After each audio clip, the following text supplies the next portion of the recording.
Hello and welcome to Fine is a Four-Letter Word. My guest this week is somebody I've been greatly anticipating hosting on the show. Shelley Paxton, welcome. Thank you, Lori. I feel like I'm in good company. You and I have we have so many commonalities and connections. I know this is going to be juicy. Yeah, so I came across Shelley because actually a mutual friend of ours, Suzanne, had mentioned you when I did a virtual coffee with her. And she said, because we were talking about sabbaticals, and she said, oh, have you read Shelley Paxton's book, Soulbbatical? And I'm like, no, but it sounds intriguing. And so I, of course, ran out and got it and devoured it and started following you on Instagram and interacting. And I'm so grateful that you agreed to come on the show and talk about Oh my God. These kind of conversations are a hell yes for me. I love it. I love it. Yeah. So yeah, let's get right into it. And I'm curious what the values and beliefs that you were raised with that contributed to you becoming who you were, especially at the beginning when you were a young adult and we weren't processing like, hey, I can make different choices if I want. Yeah, I mean, this is so much of my story. I love that you start your conversations there because so much of my story was like me, being kind of forced into a very, very traditional set of values, right? Family looks like the nuclear family, and we grew up in a place with almost no diversity. I was in the suburbs of Minneapolis, and it was sort of the work hard ethic, right? I didn't really understand like working smart or working in different ways or how we care for ourselves. I was raised with a father who climbed the corporate ladder from, literally came from nothing, like a very, very tiny, both my parents are from this little tiny town called Hamilton, Ohio, outside of Cincinnati, blue collar town. Most of the people there were like factory workers. Nobody in my dad's family had gone to college. So it was like, you do the work, you show up, you get the job, you climb the ladder, you play the game, right? You get Right. where this is all going. And so while I understood it and my parents modeled that ethic, I was also like, wait a second, isn't there another way to do things, right? Like, where are all the other people who maybe don't look like me or don't feel like me? And I started asking a lot of questions because I felt really constricted is the word that's coming to me. I felt very constricted by how I was raised. My parents were deeply religious. I was raised in Catholicism. None of it rang true to me. I felt like this sort of, in my body, I felt a reaction to it. And so my story of, the subtitle of my book is A Corporate Rebel's Guide to Finding Your Best Life.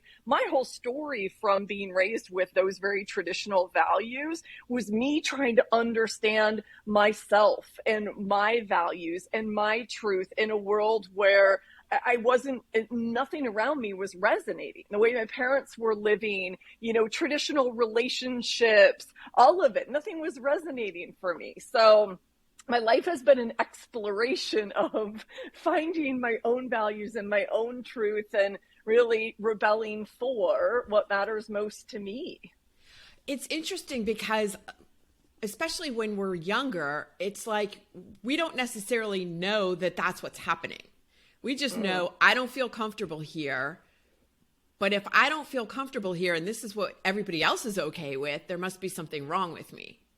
For sure. And so the interesting thing that I've been able to see with, a lot of life experience, a lot of deep work, all of it, and in the rearview mirror is that I was initially the rebel because I was rebelling against all of this stuff. I only knew that this stuff didn't feel good to me. And then I was kind of painted as a black sheep in my own family and in trying to find my way. And then I started acting out. So I truly was a rebel in, the most negative context possible, like smoking all the pot, drinking all the booze, sex, drugs, rock and roll, like all of it. I started living at a very young age as a way to I didn't know how to deal with it. So that's how I was dealing with it, right? Yeah, exactly.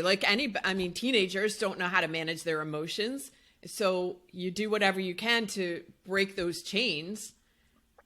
whether it's, Yeah. what's the word I'm looking for? Like productive or positive or negative, like just whatever I can do to shake this off.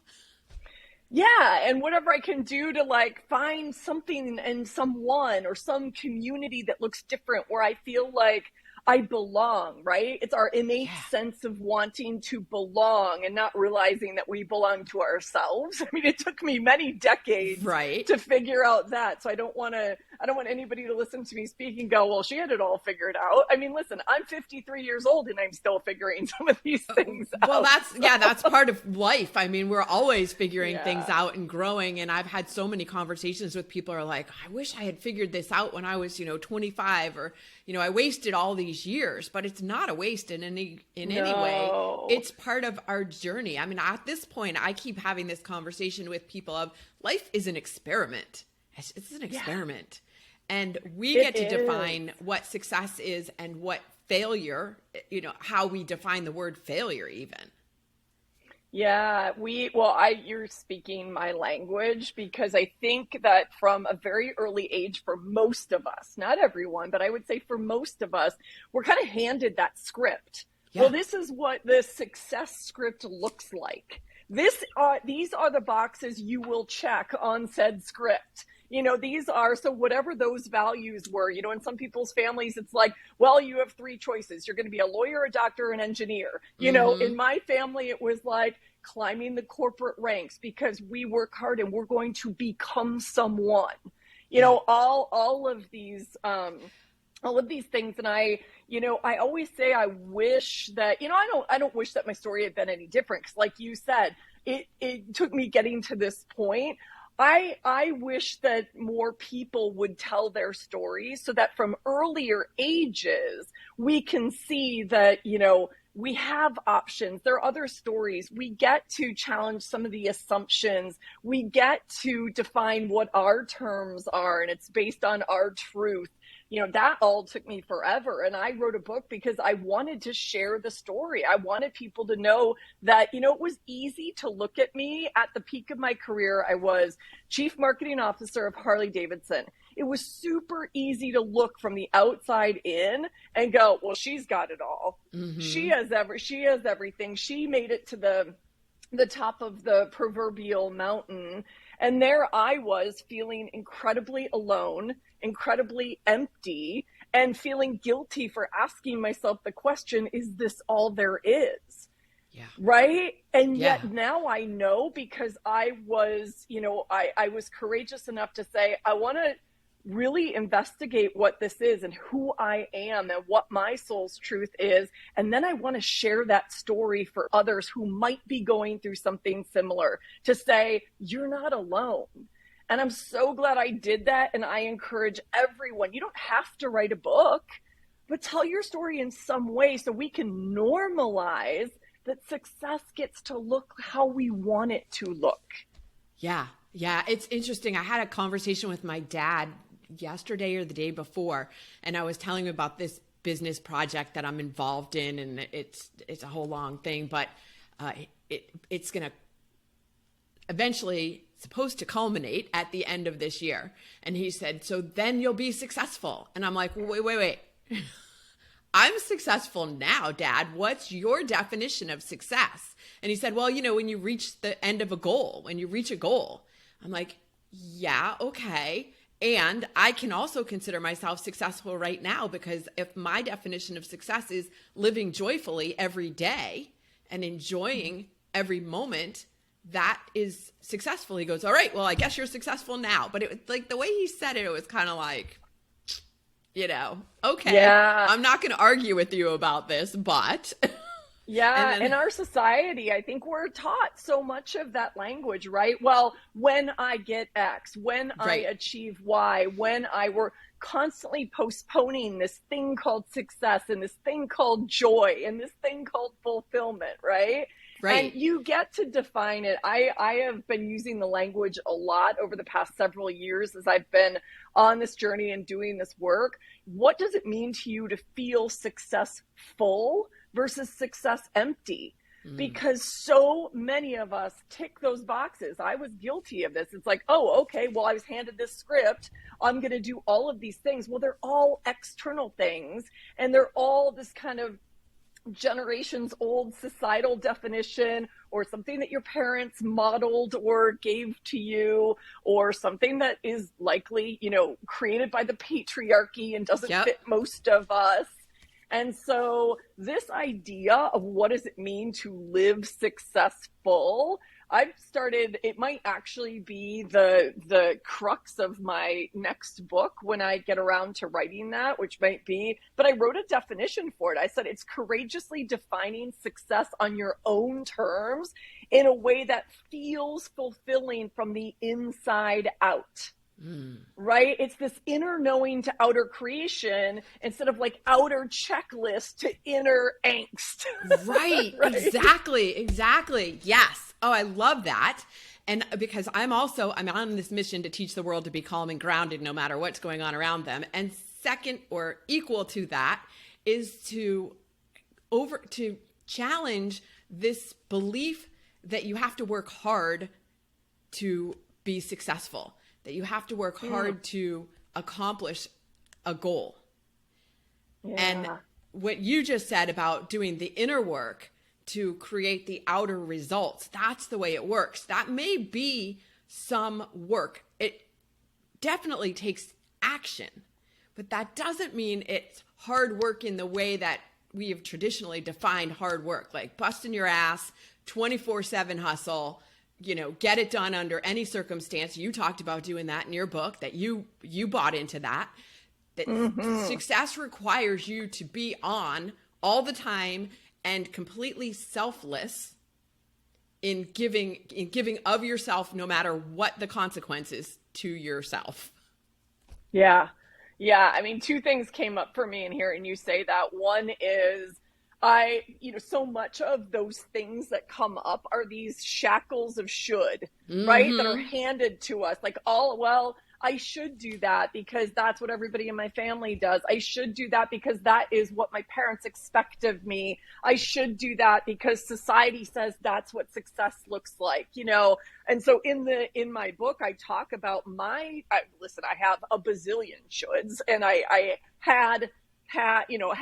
still have, and I'm sure will have many, right? It's a process of continuing to notice when they surface and name them and shine a light on them, right? And then shift the language. But I think so many of us spend time like, well, I should do this, I should do that. And that what an energy suck. I call those soul sucks, right? Like they just take us in a different direction, and we end up, one of the stats I had this in my TEDx talk that I just did a few weeks ago. This the top regret of the dying. So are you familiar with Bronnie Ware? Palliative care nurse and author who wrote the top 5 regrets of the dying. And the top regret of the dying is, I wish I'd had the courage to live the life true to myself, not the life others expected of me. And that's at the core of so much of the burnout, so much of, I think only 20% of us, according to a Mental Health America survey, are finding any deep lasting meaning in our lives. Like, there are just so many of these things that we have normalized because of the shoulds and because of this hustle and grind. And the second thing that struck me when you were talking is this idea of time off, in particular in this country, meaning the United States of America. In particular, this country is so ass backwards. Right. So we give people like 2 weeks, and we're like, well, you earn that after you've done all this hard work. And then maybe you'll take a fraction of it because we kind of shame you if you're going to take all of your holiday or all your time off. And part of what I mean when I say Soulbbatical is not literally that you have to leave your job, but it's also about creating that space and starting to view time off as a prerequisite for inspired and energized and creative work. I mean, think about if more employees were that and showing up in that way, regardless of what work they do. Yes, 100%. This is what I've been talking about as well. Imagine if instead of I will have fun, relax, recharge, after I've finished all the work, which never happens. So then you never get to that place. What if instead of saying, I'm going to do that when, it was actually required that you have to have fun, recharge, relax in order to get to success? Because that is actually the truth. We've been taught a lie, a big fucking lie, that you can do that later. After the work is done, but the work is never done, so you never get there. The truth of the matter is, taking Soulbbatical time, whether it's a year off like you did, or I took a month-long road trip with my 19-year-old cat in August, it doesn't have to be a year or a month. You can do it every day. It can be incorporated into your daily life. In fact, I was going to say should, but no, it must. It must, right? Because that is really the only way to be truly successful. Otherwise, you reach this place of the culturally subscribed to version of success like you did, and you're empty. You're miserable. Yeah, the emphasis, exactly. I love how you brought that home, because the emphasis is on the full part, right? If we're not full, we can't show up in the world in any facet of our lives in the way that we want to, in our relationships, in our work, for our communities, in what we're most passionate about. If we're feeling empty and exhausted and burned out, like, we're barely showing up. I mean, I worked really hard. The reason, one of the things that just kind of pushed me to the edge of, I was having this nightmare, in my book, this is where I start the book. And I was having the nightmare again and again and again in my final year at Harley. And it was waking me up. And it was so clear now that it was the universe and my soul conspiring, to go, pay attention. You need to listen. And I got to a point where I was hardly getting any sleep. I was delirious. I was so exhausted. I knew I wasn't functioning. I was trying to pretend like I was okay because I was scared to ask for help. But please don't do that. Like, don't be me. In that space. And it was only because I was like, I can't go on this way. I can't keep I'm not showing up for anybody, including myself. And so, I think so often we put ourselves at the bottom of our own to-do lists, and it's not in service to anyone, right? We think we're in service to everyone, but we're not. It's another lie we're telling ourselves. Yeah. I mean, how many times do we have to repeat the totally worn out analogy of put your own mask on first, the airplane thing, but we've heard it a million times and everybody knows it, and doing it is a different thing. It is. I run some core groups for the Chief organization, and I work with my women, these senior female leaders who are amazing. And I realize, like, we're all facing the same challenges all the time. Like, these women have families and huge responsibilities, big jobs, big titles, all of it. And it's like everything for themselves keeps falling to the bottom of the list. And so one of the things that we work on, to the spirit of, flipping the time off script, is look at every week, every month, every quarter, and proactively say, what me time? I'm going to put in here, and you can define me time however you want. I call them meetings. Yes. I think you'll remember from it's somewhere in the back of the book, but this idea that you can decide that that's time you want to have with your partner. It could be time you want with girlfriends, or it could be time with your family, purely time for yourself.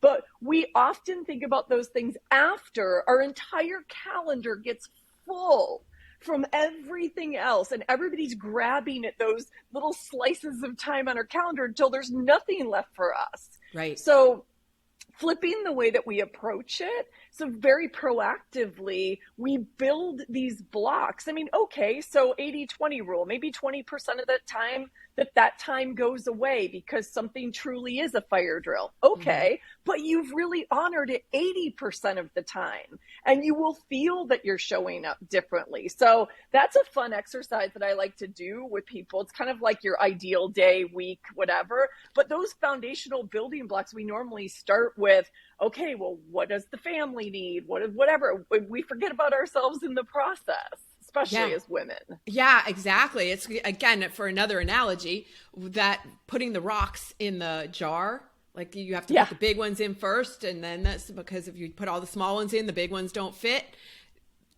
It's the same thing. That we are the biggest rock that has to go in there first. Yeah.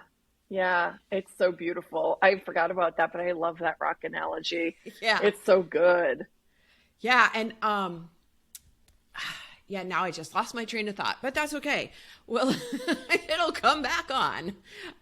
Talk about the place where you got to, I mean, obviously you reached the point you're like, I can't continue going on this way. What brought you to deciding I'm taking an entire year off? Yeah, listen, there was no perfect science. I mean, I think this was more of an art and probably to some degree an act of desperation because, like so many other times in my life, I didn't really have a role model or a way of thinking about or approaching what was kind of an existential crisis. That's how it felt to me at the time. I was like, okay, wait a second. I have worked my entire adult life to get to this place. I have a very sexy job. I mean, for marketing, does it get any better than being CMO of Harley-Davidson, right? It does People not. tattoo it on their bodies. It doesn't. I have a background in marketing, and I will attest it does not. Yeah, and I don't take any of that for granted. And I think that's why it was really like, it felt so gut-wrenching, and it truly was an existential crisis because I thought, I've pinned my entire identity to being this badass corporate executive who has stood behind and, stewarded these incredible global iconic brands. And, the last place I was Harley-Davidson, and I kind of got to this, pinnacle C-suite role. And so to even think about letting go of all of that was terrifying. And the word terrifying doesn't even seem to do it justice. So if anybody's thinking about that and going through all of these motions, like, I get it. It is really, really terrifying. And for me, once I understood what this nightmare was trying to tell me, and that what I was seeing in this nightmare was actually a proxy for my soul, and my soul was malnourished and neglected and longing for me to listen to and love it, it was a wake-up call. I was like, oh my God, okay, wait a second. So at the time I was like 45 going into 46. And I thought, where will I be when I'm 50? If I keep like pushing my way through this, if I keep forcing my way, if I keep pretending that this kind of existence is normal, will I even like be alive to tell the story? Yeah. I think it's interesting that the nightmare was so, like, it just kept showing up, so persistent. At the same time, I'm willing to bet there are other people who have similar stories that don't pay attention to them. Like, they're just not open to analyzing what could this mean. They're just like, it's just a dream. And I'll be honest, like, I was in that place for about 4 months. I was in the place of like, you know what, I'll just drink more wine before I go to bed and I'll incapacitate these nightmares. And like, I was trying to like bypass this thing and outrun it in every way possible. So I understand, like, I was fully human in my experience of going, nope, I don't got time for this. No, thank you. Tamp it down until I literally thought I was going to lose my mind. I was suffering mentally, physically, emotionally, all of it. And I went to a doctor, and that's where he was the first person who introduced me to the idea of meditation and slowing down and monkey brain and all of it. And I'm not here to tell you that meditation is the be all and end all. I am a believer in slowing down. I'm a believer in learning to get quiet and listen deep. And that's what ultimately happened is, out of desperation, I went to like an integrative doctor who happened to do I love him, Dr. Bob, who happened to do our Harley physicals and just had a really cool approach to what I now understand is more functional medicine, integrative medicine. And he was like, we've just got to get you like taking a deep breath, sitting still, taming this monkey mind. He introduced me to Headspace at the time. And he was like, just 5 or 10 minutes every day, start to build this muscle. And so it was through doing that I learned how to slow down. And it can take whatever form. I mean, I say to people in my world, like, if you don't want to do some really, a guided meditation or whatever, give yourself 10 minutes to sit and close your eyes and be quiet and see what comes up. Yeah. See what you hear. Just tune out all the noise. Give yourself that gift, that opportunity. And so it was through that I started to get more quiet and more still. And I was like, wow, I don't actually know who I am beneath the facade of this identity that I have created and become totally wed to. And that scared me. That really scared me. And I thought, if I keep doing this, like, I'm going to ruin my health. And then what good am I? Then, I'd be 50 and probably not have a job and all of it. And so I decided that it was, I said, I'm going to take the risk to invest in the possibility of my future self. And I'm going to take some time off. And I worked with my financial advisor to put aside a little cushion of money. And I was like, okay, well, when the money runs out or when 12 months is up, I'll reevaluate. And if something feels really off, I give myself permission to course correct at any time, right? Like if I freak out and I'm like, what was I doing? This is the dumbest thing I've ever done. Great. We'll pause and we'll deal with it. Or if I get to 12 months and need a little bit more time, great. We'll deal with it. In my case, I got 8 months into this exploration. 12 months was completely arbitrary. So let's just start there. It's what I felt like I needed to really do the deep work and start to unwind and start to reconnect and understand who I am and to really pursue some of my passions to see what doors that might open up. But 8 months in, my dad dropped from a massive stroke. Right. And so the universe had other lessons to teach me. I was really grateful. He's still alive. He's quite brain damaged and experiences the world very differently than he used to as like CEO and chairman of all these companies, this very hard driven, disciplined guy. But, the reason I say that is you never know. And all of a sudden I viewed not being in a full-time job the biggest gift because I was able to go help my parents for 5 months. Yeah. I spent time with them. I cooked for them. I moved them full-time to Florida. I was with them on this journey of finding a new way of being. And I learned so many lessons in doing that. And I thought, there is no going back. There's only creating forward. And what do I want that to look like? Yeah, good point there in terms of what nobody can go back at any point to anywhere in their life, regardless of what was happening. Like there is no going back. There is only going forward. And I have 2 questions from what you just talked about. The one, you talked about having your identity pinned so closely to your job.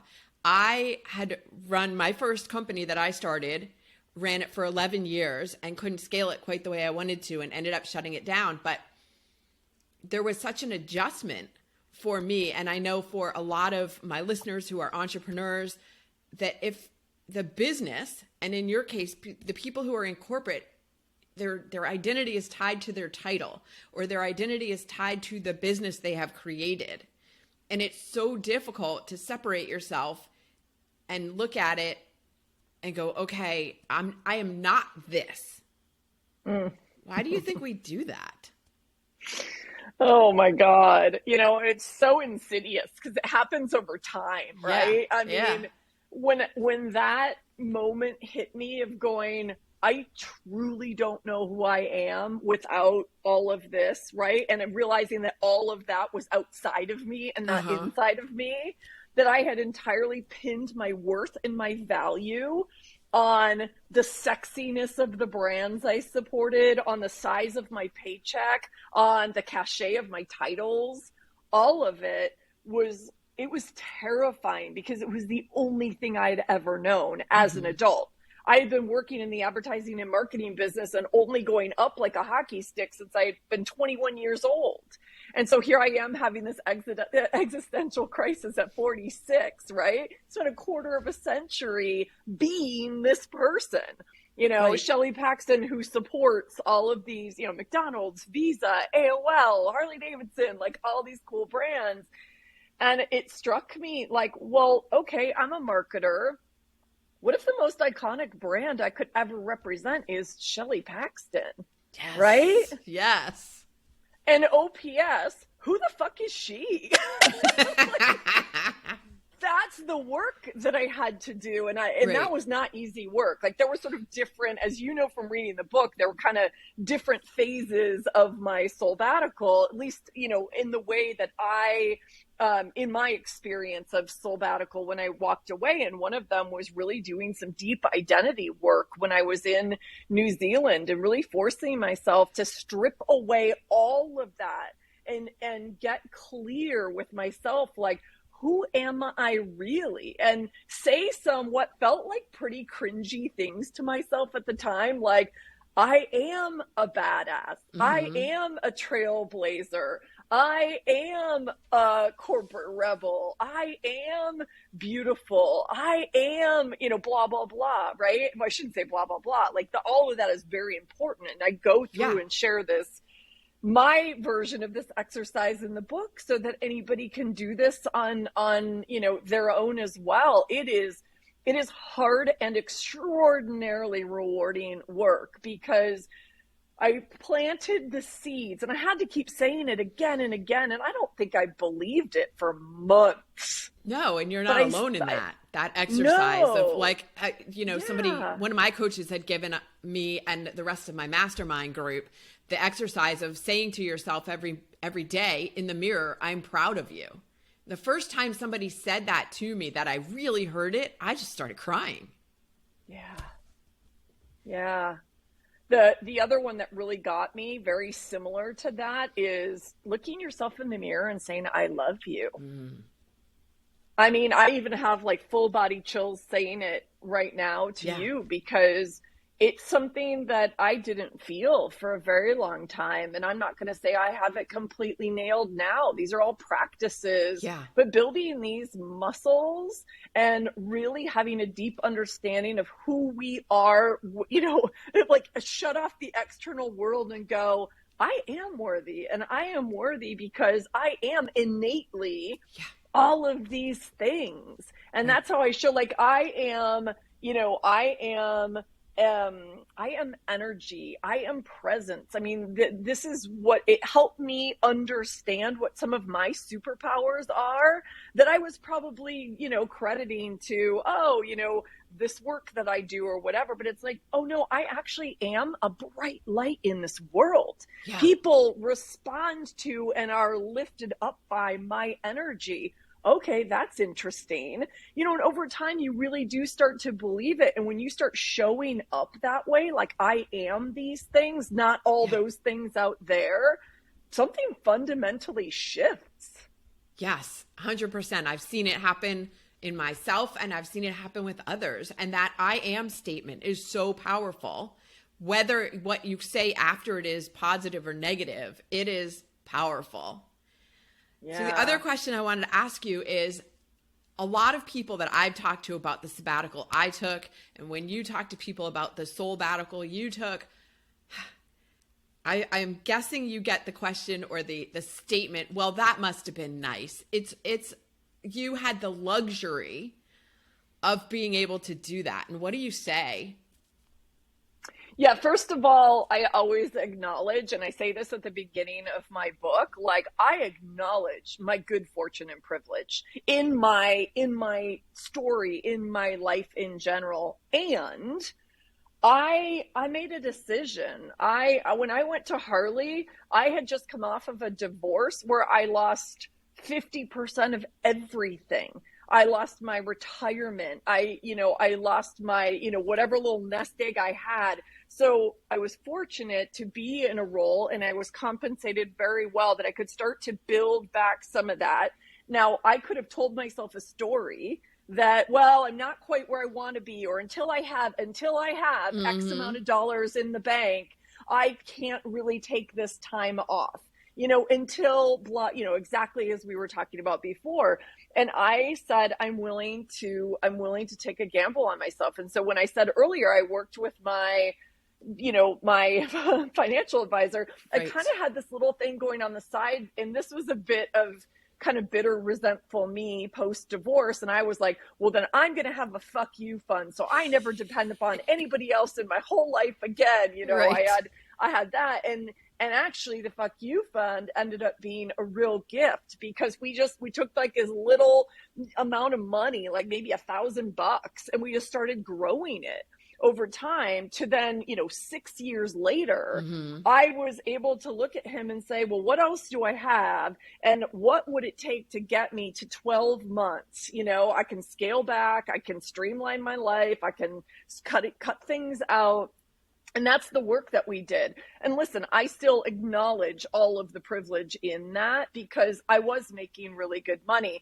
What I say now that I didn't understand then is you can do this in different ways. So It goes back to what we were saying before.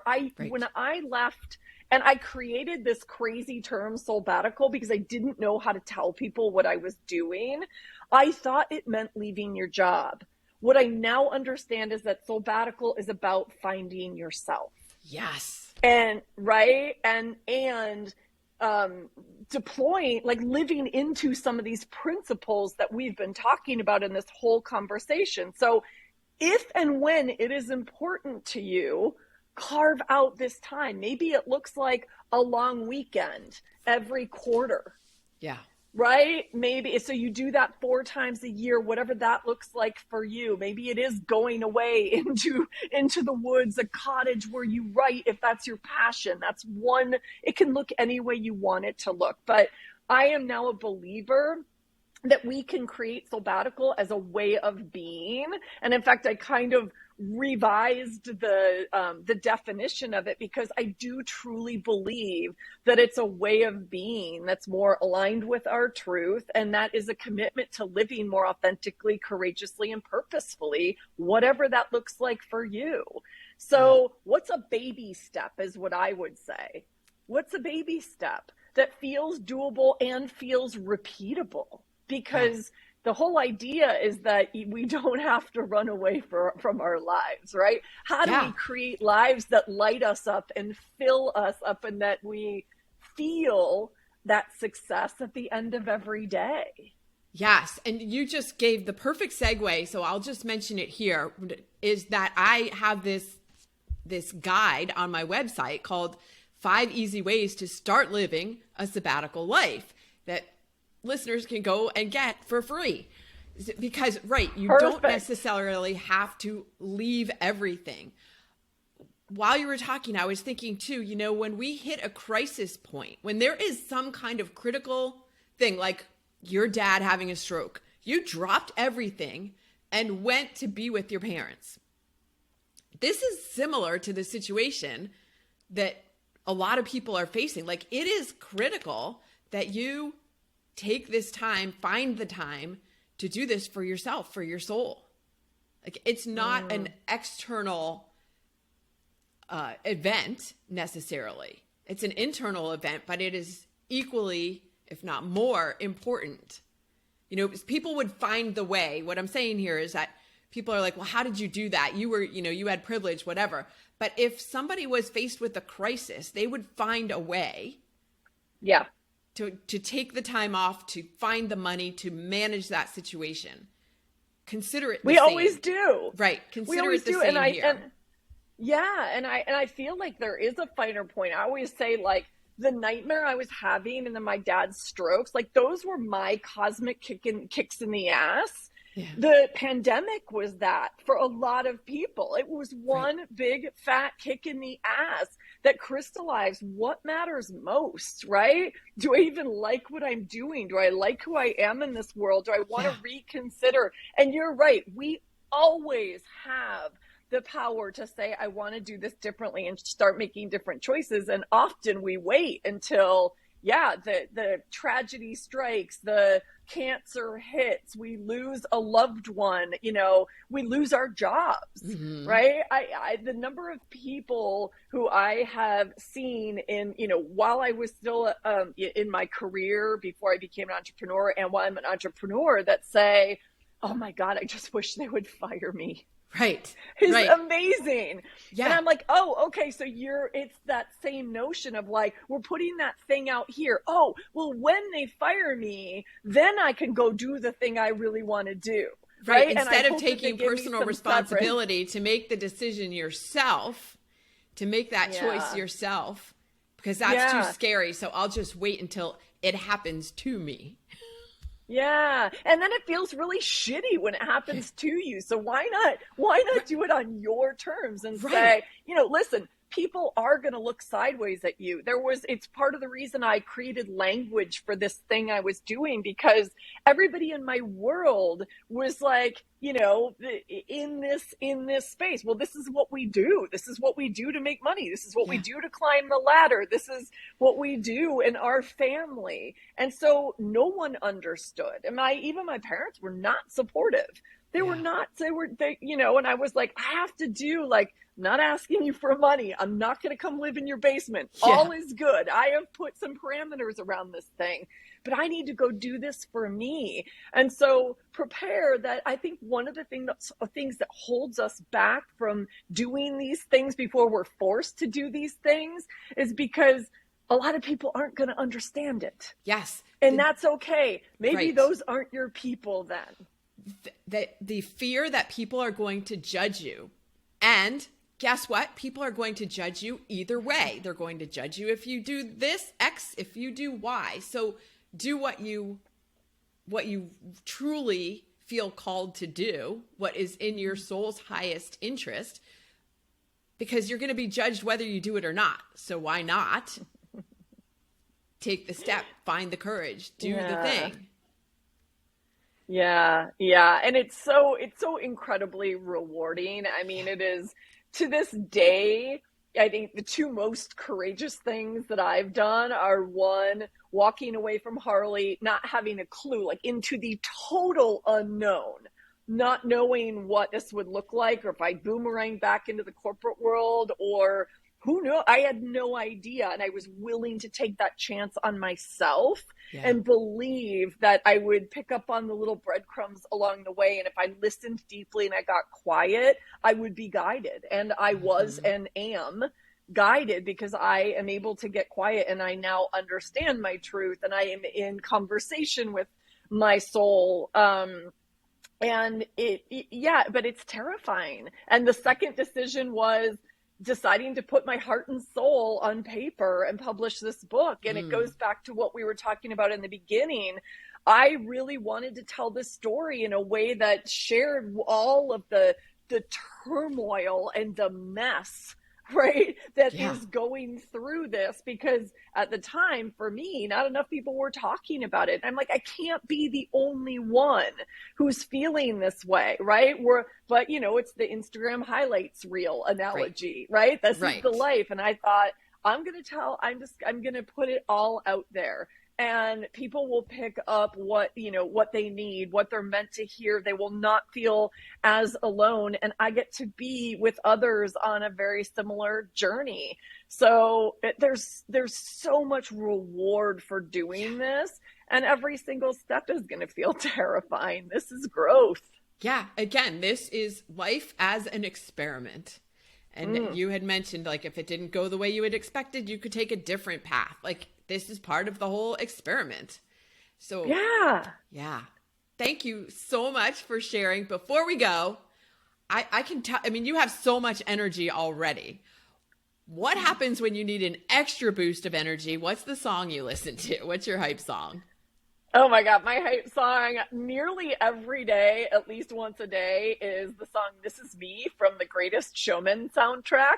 I don't know if you know that one, but it's Yes. like I love that it celebrates all of our like scars and bruises and imperfections and the fact that we're not, we don't fit into these boxes and we don't have to show up in this polished way. And that's beautiful, right? This is me and that is my power. And so that's one that is usually my walk-up music when I speak, and one that I often play in my workshops and for myself in my living room.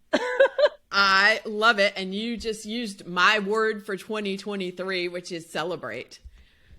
Yes. Oh, good one. Yeah. Celebrating everything. If people want to continue a conversation with you, where's the best place for them to find you? A couple places. If you want to dig it more into my work, go to shelleypaxton.com. Shelley's with an EY. So that's the easiest place to explore my book, my podcast, my work. And then if you want to engage on socials, I'm Shelley Paxton on LinkedIn and at Soulbbatical with 2 B's on Instagram. Okay. So, and sign up for my newsletter. Go to my website, sign up for my newsletter. Like, let's stay in dialogue. You get to hear about, I call it soul fuel because, from me to you, I want to share what's lighting me up and hopefully light you up as well. Love it. We'll put links to all of that in the show notes. Thank you. And thanks again for joining me today on Fine is a 4-letter word, Shelley. Thank you. So much fun.